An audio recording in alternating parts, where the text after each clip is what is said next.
Jason Pilcher looks like he has a really good board position here, though, with a Relic of Progenitus and an Ether Vial on multiple counters, though not a lot of cards in hand, so perhaps the Ether Vial not going to be doing as much work as I suspected it would initially.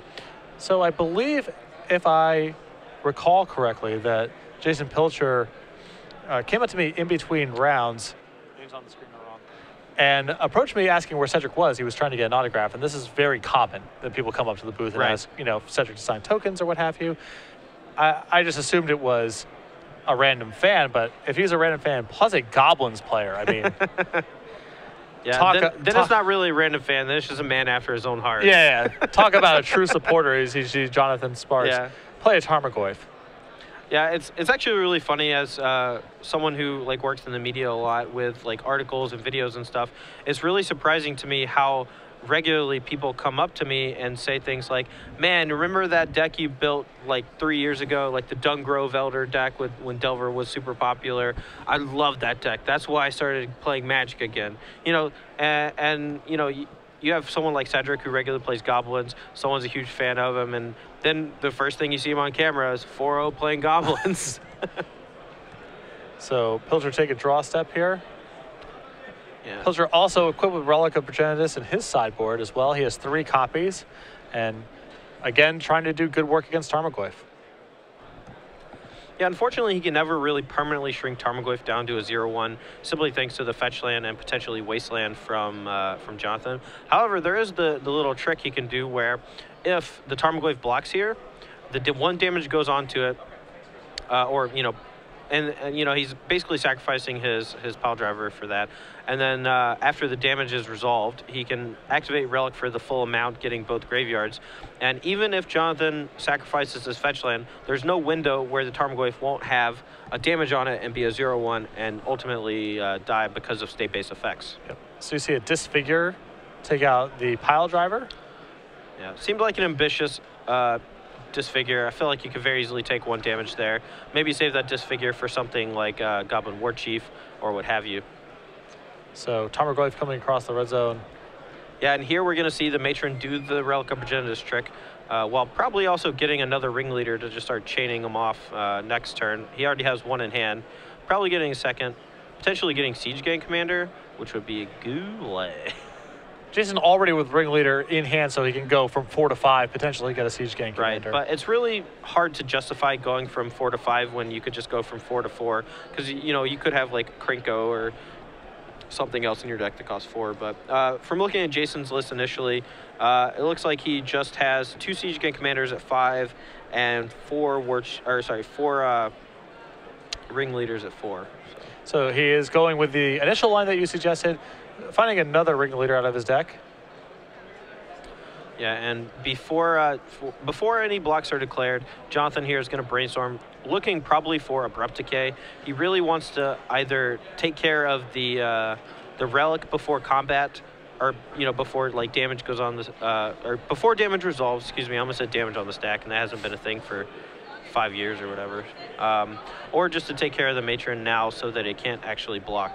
Or potentially even the Aether Vial, as Jason is really bottlenecked on mana. He knows at least 1 Ringleader is coming. Right. The thing about Ringleader, though, is that it's not great when you don't have a lot of mana to actually cast the things that you're drawing, because, you know, your Aether Vial is so high already that it's unlikely that he's going to be able to cast too many of the things he draws off of the Ringleaders. So with the Aether Vial at 4, next turn, it's just going to get kind of a bunch. It's just going to get a bunch of goblins like stuck in his hand, not doing a whole lot. So see another Disfigure here. Jason rather just taking the lumps, trying to again set up a block with Relic in play. Yeah, I mean, that's his game plan right now, and it's honestly a pretty smart game plan. And I think both players are savvy of the fact that this is how Tarmogoyf and Relic of Progenitus interact. So hopefully there will be no real confusion between that, and both players will just like play tightly as a result. And as you can see, Jonathan disfiguring before blocks, Jason, you know, putting in his guy during combat as opposed to just like main phasing it and playing a Goblin Lackey or something like that. So this is still a tough road for Jonathan to hoe here, right? Because he's trying to beat down, use removal spells on things like Goblin Matron, with the Relic still in play, threatening to shrink his Tarmogoyf to 0 at a moment's notice. Right, and it's going to be really hard to build back up the Tarmogoyf after that. I mean, he can make it a 1-2, but that's not very much. Another Tarmogoyf from Jonathan. Still threatening to, you know, have the Relic turn them into much smaller Tarmogoyfs. Jonathan can now Wasteland himself to make them 1-2s after the Relic resolves.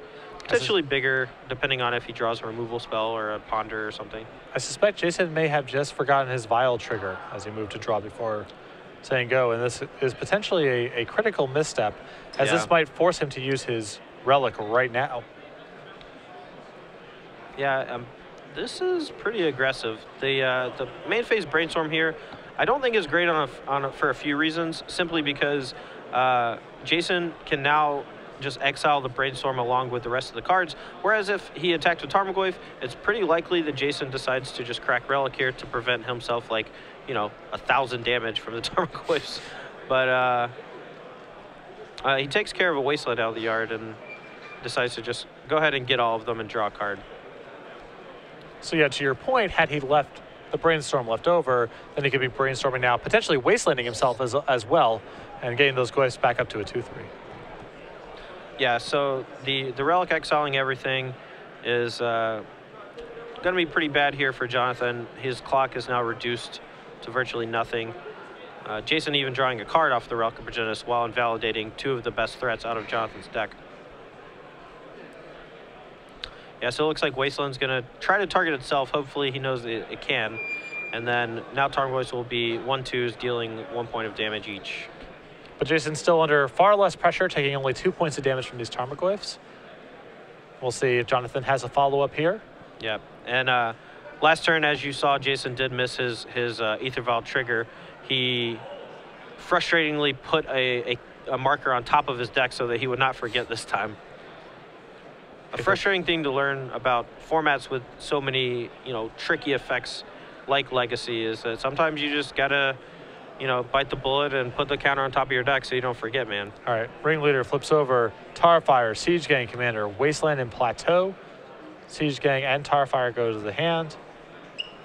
Yeah, so I feel like we can potentially Tarfire the Dark Confidant, but maybe that's ambitious because of how much it will grow the Tarmogoyfs. You know, the Tarmogoyfs aren't really much of a threat at the moment. They're just 1-2s. The Ringleader kind of brick-walling Jonathan's entire team. Jonathan, however, does know the top card of his deck from the Brainstorm, and could potentially have like an Abrupt Decay or something similar on top to kill Aether Vial, and that would put Jason into just a world of pain. Yeah. You always have the instinct of wanting to kill Dark Confidant, but this is one of those spots where it's a little bit dangerous. Yeah. Tarfire has a lot of dyssynergy against Tarmogoyf decks, and that's pretty funny. We got to see it two matches in the same round. Is dyssynergy a word? I feel like I just made that up. I like non-bow. Non-bow, okay. Well, it's not really a non-bow because it's not a synergy inside of his own deck. Sure. Thoughtseize revealed to Dark Confidant. Yeah. Probably stacked to take as little damage as possible. Thoughtseize, not, I mean, particularly great in this spot. I mean, it could potentially hit Siege Gang Commander, which is nice. Another sorcery in the graveyard, which could be good. Yeah. It's definitely going to pump Tarmogoyf here. It's going to give him a little bit more information and know just how dire the situation could be from the Goblin's perspective. You know, he's got a lot of guys in play right now. It's going to be pretty hard for him to dig back out of this with, even though he has the Aether Vial, now he's going to get his Siege Gang Commander Thoughtseize, and he's not going to have enough blockers, really. Going to get Abyssed, much like we saw in the previous match. Yep. Jonathan contemplating how he wants to take his action here. And sometimes it intrigues me that these Goblin lists don't have something, once you're in the White Splash, they're figuring out a life total discrepancy right now. And sometimes it surprises me that these Goblin sideboards, once you're in the White Splash, don't have something as simple as even Swords to Plowshares to sort of shore up this liability. Yeah, I mean, the problem is you don't really want to play more than like one Plateau or one of your splash land with your, you know, 8 to 10 fetches, depending on, or, you know, 6 to 10 fetches, however many you want to play. You know, you really have to play like a certain amount of lands that disrupt your opponent with like Rishimport, Wasteland, and so you actually just run out of actual spots in your deck. Sure. So in response to this Thoughtseize, Jason contemplating if he wants to use the Tarfire somewhere. Yeah, I mean, this Starfire does not feel like it should be targeting Dark Confidant here. Because, I mean, the Siege Gang's going to get discarded regardless. And then we have Sorcery. Oh no, are we going to have Starfire target Tarmogoyf? That would be really, really, really bad. That doesn't work how you think it works. No! So when removal spells are used on Tarmogoyf, damage-based ones, Lightning Bolt and Tarfire, what have you, the spell is in the graveyard when it resolves, so it applies to Tarmogoyf's size. So if you bolt a Tarmogoyf with land and sorcery in the graveyard, for example, the Tarmogoyf will be 3/4 upon resolution, not actually killing the Tarmogoyf, and Tarfire being both an instant and tribal adds quite a bit of durability to Tarmogoyf. Yeah, I mean, potentially he wanted to Tarfire to make sure that that Tarmogoyf wasn't attacking this turn. It goes up to, let's see, instant, land, tribal. Tarfire, a Tarmogoyf is a break-even proposition, assuming that neither instant nor tribal are already However, in the if the Thoughtseize takes the Tarfire, then it's no longer, you no longer, no, let's see, so the Tarmogoyf would be, it's a 3/4 right now, right? No, it's a 4/5 because of the CG commander, so. I'm just getting very confused because the dice are incorrect and I'm dumb. Tarmogoyf, you do not want to Tarfire Tarmogoyfs. That's the short lesson at home for you viewers. Land, sorcery, instant, tribal creature, 5/6. That's real big. Real big, Johnny. And there's another real big one, a third Tarmogoyf for Jonathan. Yeah, so even though Jason's going to have a Siege Gang commander next turn, he's going to have to throw 3 of the goblins in front of the Tarmogoyfs to not die. Potentially slinging, 2 points of burn at Jonathan's dome with the Siege Gang commander's ability. However, he's not going to have enough creatures really left after that to do a whole lot. So Jason takes the vial up to 5, draws Thalia. Not the best here for several reasons. Yeah, so we can't cast it, and it wouldn't do anything. Those are the 2 reasons. Those are the 2 reasons. Okay, I was just making sure we're on the same page. Still got it. Never lost it, man. Don't call it a comeback. Jason passes the turn back, reveals Brainstorm to Dark Confidant.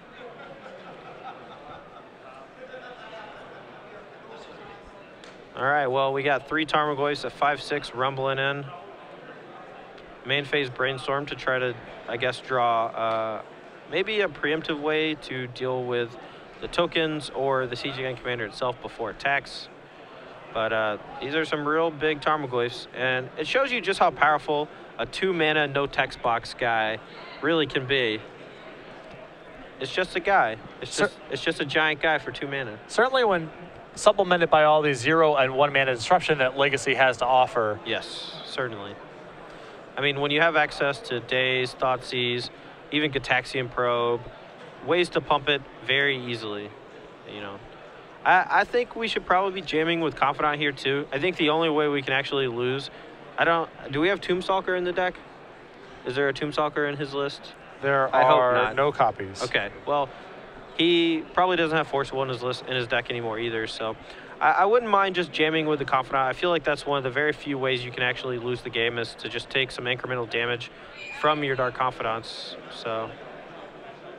Yeah, Jason here, for example, gets to chump block quite a bit. He gets to potentially throw one of these tokens at Jonathan. There's another Confidant trigger. He may be able to cobble together another chump block. So there is some risk in allowing Dark Confidant to stay in play. Yeah, I mean, we are at 8, so we can take 5 damage down to 3 from one of the Tarmogoyf hits. Potentially, we could go Goblin in front of, or 2 Goblins in front of 2 Tarmogoyfs, sack one of them, shooting John down to 8, maybe peeling some miracle, shooting him down to 6, and then hoping for the best. Yeah. And Jason doesn't know, as far as he's concerned, Jonathan actually might have a reveal that kills him here. Yeah, I mean, well, we did just Brainstorm, so that seems really unlikely. Jonathan sparks the main phase Brainstorm before attacks. Means that it's going to be pretty unlikely that his Confidant kills him. I can only assume he did not put a Force of Will back on top of his deck. And our poor, disappointed Cedric Phillips fan with actual sleeved Cedric Phillips Goblin tokens. Oh, man. Cedric, if you have it in you to make it your way over to the tournament site, I feel like you would make Jason Pilcher stay. Yeah, I mean, especially after this match, because this is brutal. 3 Tarmogoyfs, a billion removal spells. Just rough. Arid Mesa the draw for Jason. Yeah, I feel like Jason obviously at a significant disadvantage. I'm not sure if the Goblin deck can really cobble a way back into the game. It would have to be something to the effect of maybe a red Eternal Witness to get back CGA Commander to revile it back into play because his deck only plays 2. Perhaps just running Mog War Marshals to chump block for a few turns. Yeah, it's asking a lot. And Jason adds Goblin Lackey to the board alongside an Arid Mesa. And we move to Jonathan's turn. Again, this is very similar to what I was discussing earlier, where there's just a ton of cleanup in the Legacy a lot of times. Well, we're going down to 7, so if we randomly reveal Force of Will... there are 3 copies in the main deck. Unclear if they're still in his deck or not. Yeah. But this could be the miracle that you alluded to before. I mean, that's why I was a huge advocate of attacking with Dark Confidant. Yeah, it's either damage or your Dark Confidant dies, and you're happy with either outcome. Yeah. Here we go. One-time dealer.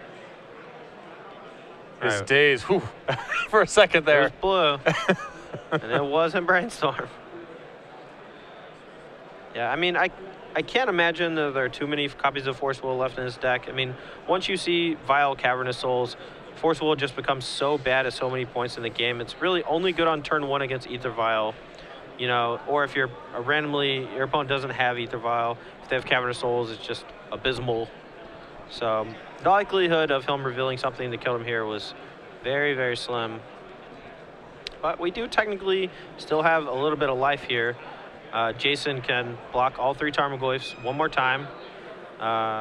If Jonathan decides to attack with the Dark Confidant, Jason's no longer able to fetch with the Arid Mesa either. So jamming in with some giant guys.